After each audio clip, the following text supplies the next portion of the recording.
Whenever you're building something new, a product, a game, or a service, it's smart to invest in prototyping before going into full production. But what type of prototype should you build? Because different prototypes serve different purposes. In this video, you're going to learn 5 prototype options that every creator or builder should know about, including one that might surprise you. Let's get into it.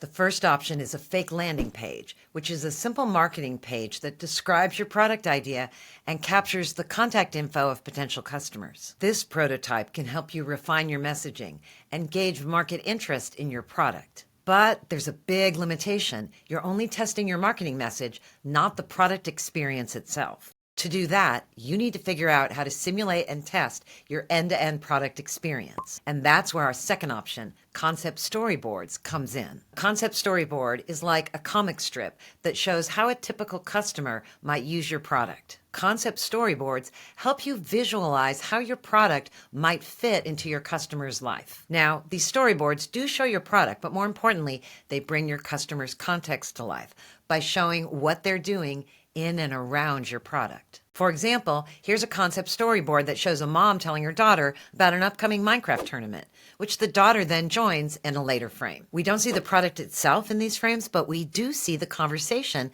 that led the daughter to using the product. Concept storyboards are a great way to validate and shape your product idea before you build it out. Plus, they'll enhance your internal communication and collaboration, both within your team and across your organization. Now we come to option 3, a prototyping approach called Wizard of Oz that lets you test your end-to-end experience in more detail. Wizard of Oz prototype delivers a customer experience by having a hidden assistant manually simulate decisions that the product would make, just like the man behind the curtain in the Wizard of Oz.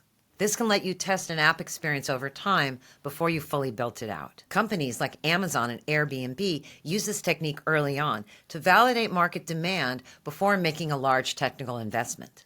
This is a highly useful yet time-consuming technique, and it's a natural follow-on to concept storyboards. And now, let's talk about everyone's favorite design artifact, option 4, user interface mockups. We've got amazing tools now like Figma that let us simulate a detailed UX experience with buttons and menus and text boxes, all without writing code. But watch out for this trap. If you're not building the features and systems that people want, the quality of your UI won't matter.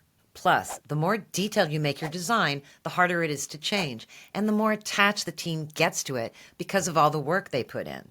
If you want to learn faster and build smarter, try to only create high-fidelity mockups once you've tested your idea in a simpler form, like concept storyboards or low-fidelity sketches you throw together in Google Slides. And if you want to simulate interactivity, consider using good old paper prototypes. They're fast to build, fast to modify, and clearly signal to your test subject that this is something still under development.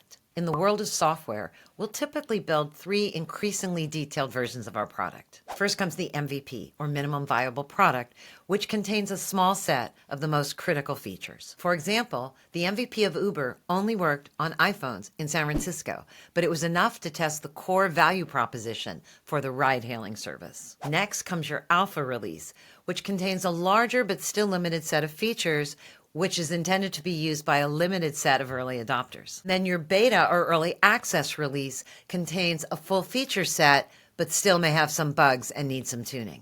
Beta tests are often public and open to brave souls willing to report bugs and test out new features. Of course, these 5 options don't cover the entire world of prototyping. Each different profession develops prototypes to address their unique challenges. Architects, for example, build structural prototypes to make sure their buildings won't fall down, and create 3D renderings to pitch their ideas to clients and investors. So remember, the purpose of a prototype is to answer specific questions as quickly as possible. It's frustrating and expensive to build the wrong product. And that's why it's smart to build a series of prototypes that answer your questions and de-risk your product. If you want to know more about concept storyboards, watch this video next. Let's get smarter together.